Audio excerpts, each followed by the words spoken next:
नमस्कार मित्रों, हमारे चैनल में आपका स्वागत है। आज हम पुत्रदा एकादशी व्रत कथा महत्व सुनाएंगे। पौष पुत्रदा एकादशी।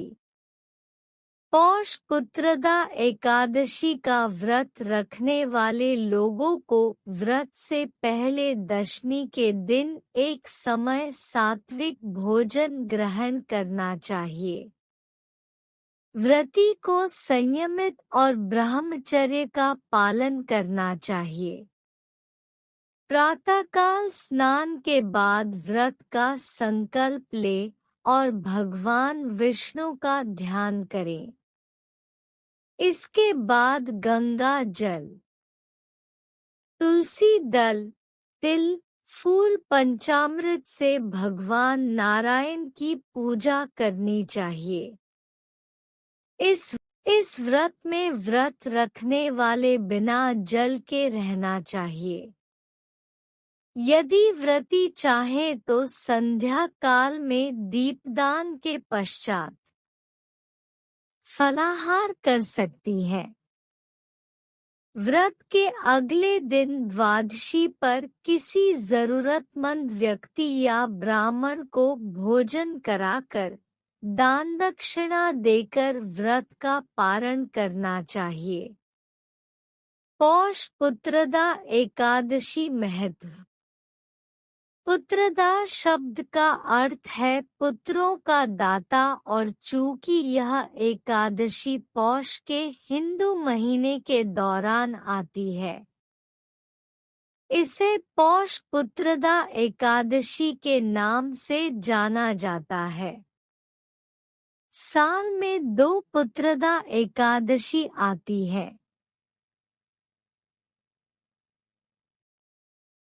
पहली पुत्रदा एकादशी पौष मास में और दूसरी पुत्रदा एकादशी श्रावण मास में आती है।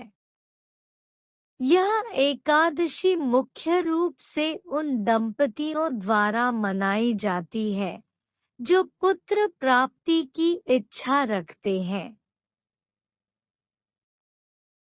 जो भक्त बड़ी श्रद्धा और समर्पण के साथ व्रत करते हैं, भगवान विष्णु भक्तों को सुख, समृद्धि और मनोकामना पूर्ति का आशीर्वाद देते हैं।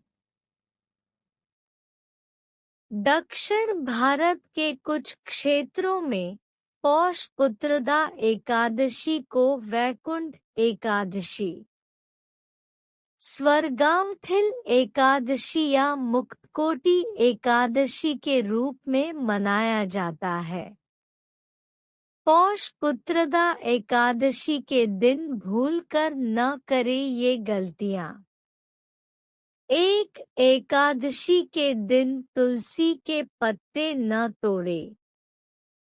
तुलसी के पत्तों को एकादशी से एक दिन पहले तोड़ सकते हैं और इसे ताज़ा रखने के लिए रात भर पानी में रख सकते हैं।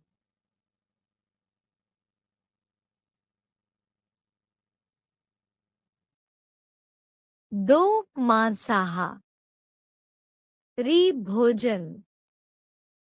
प्याज और लहसुन का सेवन न करें क्योंकि यह भोजन तामसिक खाने में आता है। 3 इस दिन शराब और सिगरेट का सेवन न करें। 4 दूसरों के बारे में बुरा न बोले। 5 एकादशी के दिन चावल का सेवन नहीं करना चाहिए क्योंकि चावल का सेवन करना अशुभ माना जाता है। पौष पुत्रदा एकादशी कथा। किसी समय भद्रावत की नगर में राजा सुकेतु का राज्य था। उसकी पत्नी का नाम शैव्या था। संतान नहीं होने की वजह से दोनों पति पत्नी दुखी रहते थे।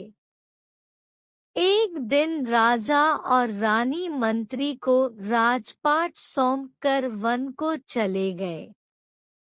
इस दौरान उनके मन में आत्महत्या करने का विचार आया, लेकिन उसी समय राजा को यह बोध हुआ कि आत्महत्या से बढ़कर कोई पाप नहीं है। अचानक उन्हें वेद पाठ के स्वर सुनाई दिए और वे उसी दिशा में बढ़ते चले। साधुओं के पास पहुंचने पर उन्हें पौष पुत्रदा एकादशी के महत्व का पता चला। इसके बाद दोनों पति पत्नी ने पौष पुत्रदा एकादशी का व्रत किया और इसके प्रभाव से उन्हें संतान की प्राप्ति हुई। इसके बाद से ही पौष पुत्रदा एक आदशी का महत्व बढ़ने लगा। वे दंपति जो निःसंतान हैं, उन्हें श्रद्धा पूर्वक पौष पुत्रदा एकादशी का व्रत अवश्य करना चाहिए।